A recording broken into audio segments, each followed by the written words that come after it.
Olá, vamos para a leitura do nosso dia. Estamos no dia 175.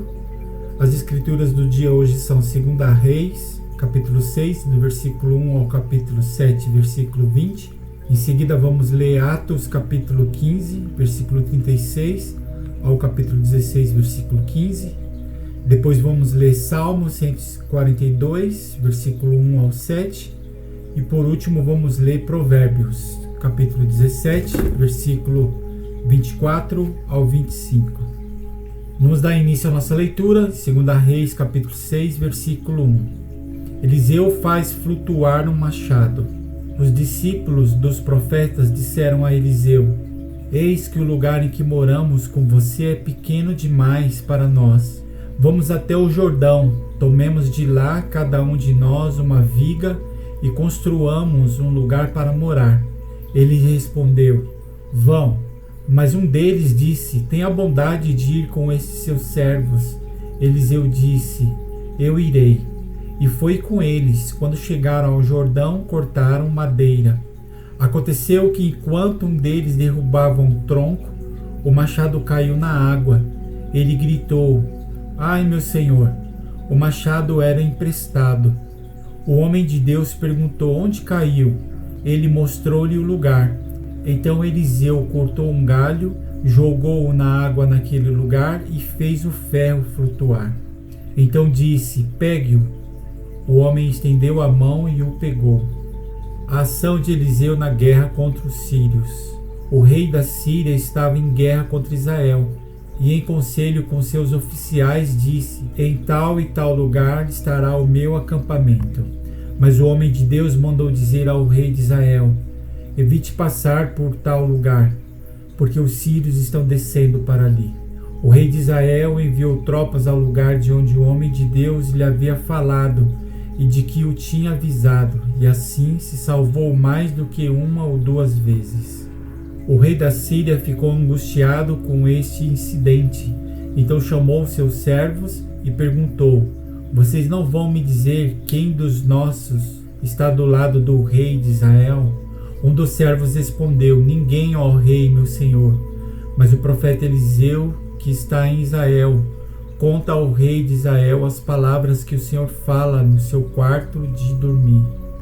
Então o rei disse: Vão e descubram onde ele está, para que eu mande prendê-lo. E contaram ao rei: Eis que ele está em Dotã. Então o rei enviou para lá cavalos, carros de guerra e um grande exército. Eles chegaram de noite e cercaram a cidade.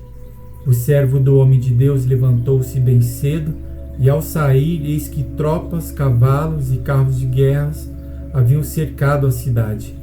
Então o moço disse a Eliseu: Ai, meu senhor, que faremos? Ele respondeu: Não tenha medo, porque são mais os que estão conosco do que os que estão com eles. E Eliseu orou e disse: Senhor, peço-te que abra os olhos dele para que veja. O Senhor abriu os olhos do moço e ele viu que o monte estava cheio de cavalos e carros de fogo ao redor de Eliseu. E quando os sírios desceram contra ele, Eliseu orou ao Senhor e disse: Peço-te que firas esta gente de cegueira. E ele os feriu de cegueira conforme a palavra de Eliseu.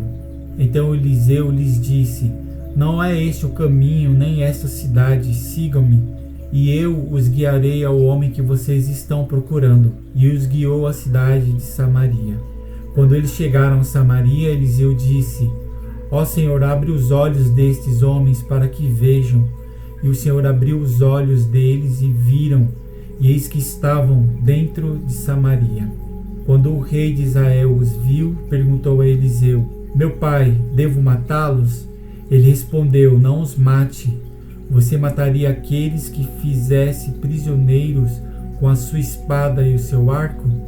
Ordene que eles deem pão e água, para que comam, bebam e voltem para o seu senhor.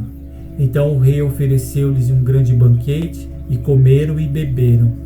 Ele os despediu e eles voltaram para o seu senhor. E da parte da Síria não houve mais investidas na terra de Israel. A fome em Samaria. Depois disto, Ben-Hadad, rei da Síria, ajuntou todo o seu exército, foi e sitiou a cidade de Samaria. Houve grande fome em Samaria. Eis que a sitiaram a ponto de vender a cabeça de um jumento por 80 moedas de prata e um pouco de esterco de pomba por 5 moedas de prata. Quando o rei de Israel vinha passando, andando sobre a muralha, uma mulher gritou: "Ajude-me, ó rei, meu senhor." Ele respondeu: "Se o Senhor Deus não ajudar você, com que poderei eu ajudá-la? Com a eira ou com o lagar?" O rei acrescentou: "Qual é o seu problema?" Ela respondeu: "Esta mulher me disse: dê o seu filho para que hoje o comamos, e amanhã comeremos o meu. Assim cozinhamos o meu filho e comemos. Mas no outro dia, quando eu disse a ela: dê o seu filho para que comamos, ela o escondeu." Ao ouvir essas palavras da mulher, o rei rasgou as suas roupas. Como ele estava andando sobre a muralha, o povo olhou e viu que por baixo, sobre a pele, o rei estava usando pano de saco. Então o rei disse: "Que Deus me castigue se até o final do dia Eliseu, filho de Safate, ainda estiver com a cabeça sobre os ombros." Eliseu estava sentado em sua casa juntamente com os anciões.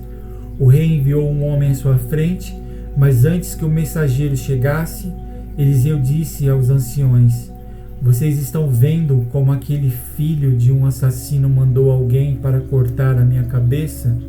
Quando o mensageiro vier, feche a porta e empurre-no com ela.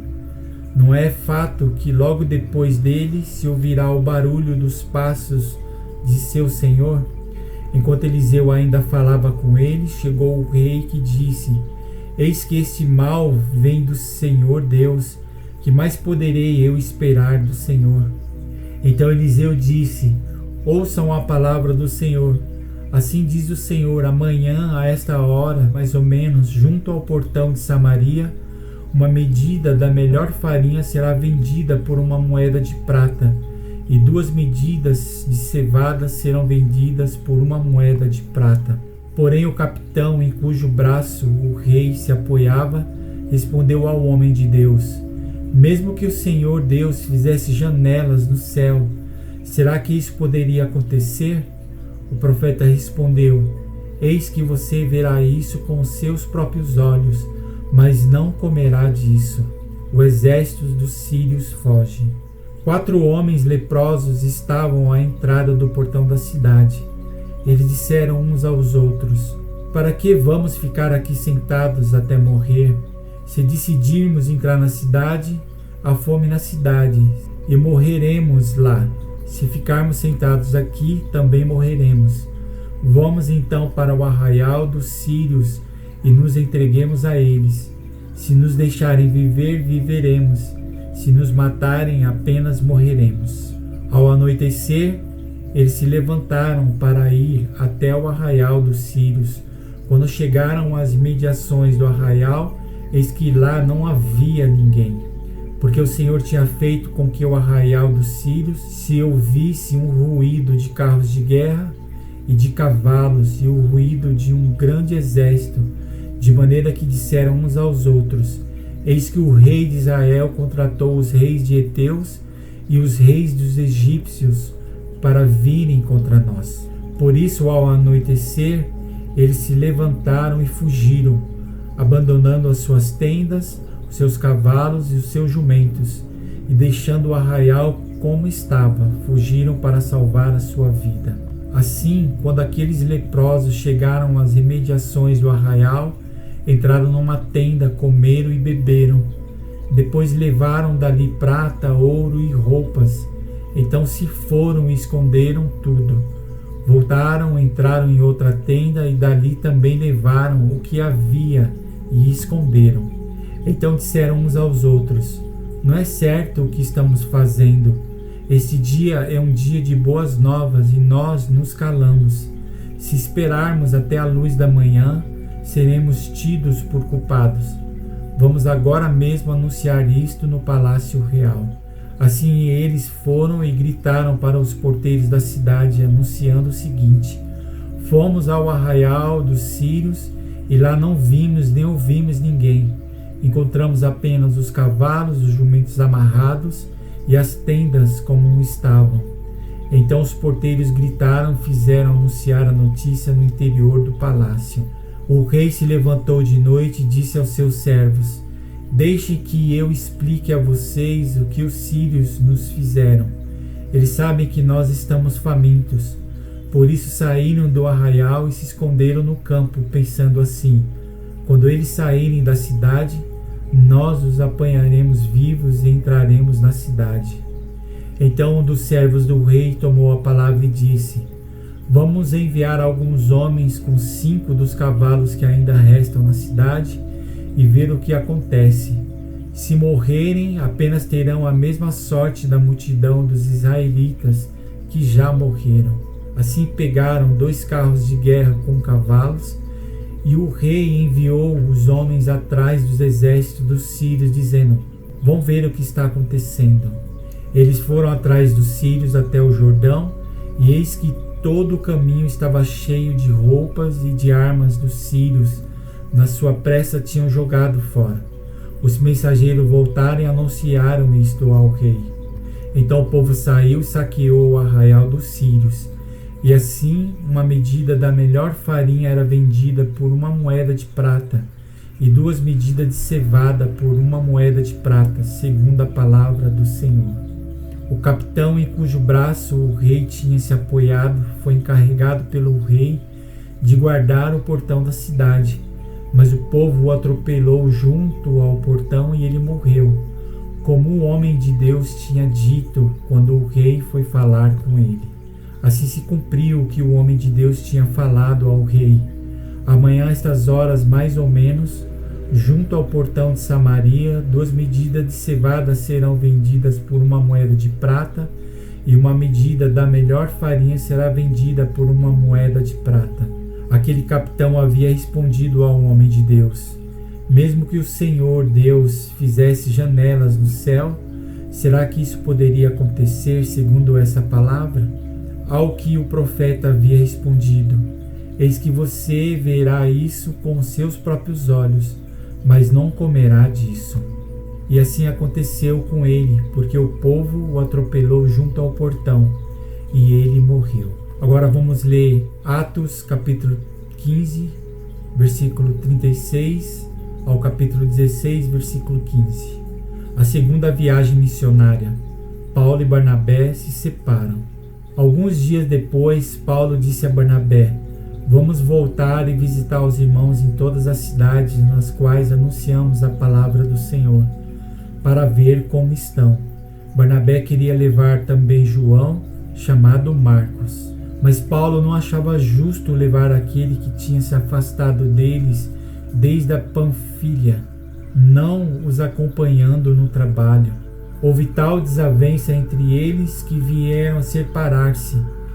Então Barnabé, levando consigo Marcos, navegou para Chipre.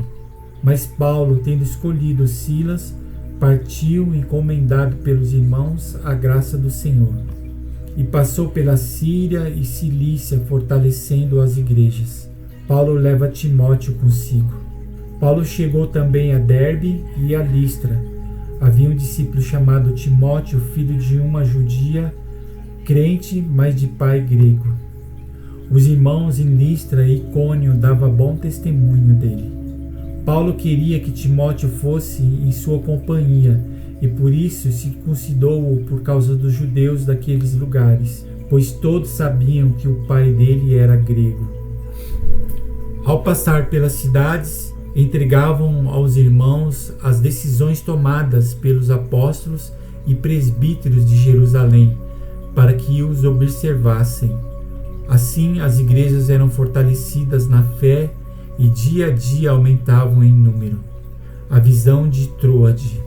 E percorreram a região frígio-galata, tendo sido impedidos pelo Espírito Santo de pregar a palavra na província da Ásia. Chegando perto de Mísia, tentaram ir para Bitínia, mas o Espírito de Jesus não o permitiu. E tendo contornado Mísia, foram a Troade. À noite, Paulo teve uma visão no qual um homem da Macedônia estava em pé e lhe rogava, dizendo: passe a Macedônia e ajude-nos. Assim que Paulo teve a visão, imediatamente procuramos partir para aquele destino, concluindo que Deus nos havia chamado para lhes anunciar o Evangelho. Paulo em Filipos, a conversão de Lídia. Tendo, pois, navegado de Troade, fomos diretamente para Samotrácia e no dia seguinte a Neópolis. Dali fomos a Filipos, cidade da Macedônia, primeira do distrito e colônia romana. Nessa cidade permanecemos alguns dias. No sábado saímos da cidade para a beira do rio, onde nos pareceu haver um lugar de oração, e assentando-nos, falamos às mulheres que haviam se reunido ali. Certa mulher chamada Lídia, da cidade de Tiatira, vendedora de púrpura, temente a Deus, nos escutava. O Senhor abriu o coração para que estivesse atenta ao que Paulo dizia. Depois de ser batizada, ela e toda a sua casa nos fez esse pedido: se julgam que sou fiel ao Senhor, venham ficar na minha casa. E nos constrangeu a isso. Agora vamos ler Salmos, capítulo 142, do versículo 1 ao 7. Oração vespertina. Salmo de Davi. Senhor, eu clamo a ti, apressa-te em me socorrer. Inclina os ouvidos à minha voz quando te invoco. Suba à tua presença a minha oração com incenso, e seja o erguer de minhas mãos como oferenda vespertina. Põe em guarda a minha boca, Senhor. Vigia a porta dos meus lábios. Não permitas que o meu coração se incline para o mal, para a prática da perversidade na companhia de malfeitores, e que eu não coma das suas iguarias. Fira-me o justo, isso será um favor. Repreenda-me, e será como óleo sobre minha cabeça, o qual não há de rejeitá-lo. Continuarei a orar enquanto os perversos praticam maldade. Quando seus juízes forem lançados do alto de uma rocha, eles ouvirão as minhas palavras que são agradáveis. Tire minha alma do cárcere para que eu dê graças ao teu nome. Os justos me rodearão quando me fizerem esse bem. Provérbios 17, versículos 24 e 25. A sabedoria é o alvo do inteligente, mas o tolo volta os olhos para os confins da terra. O filho insensato é tristeza para o pai, e amargura para quem o deu à luz. E aqui encerramos a leitura do nosso dia. Obrigado a todos que nos acompanham até aqui, e amanhã estaremos aqui dando continuidade na nossa leitura. Um grande abraço e até amanhã.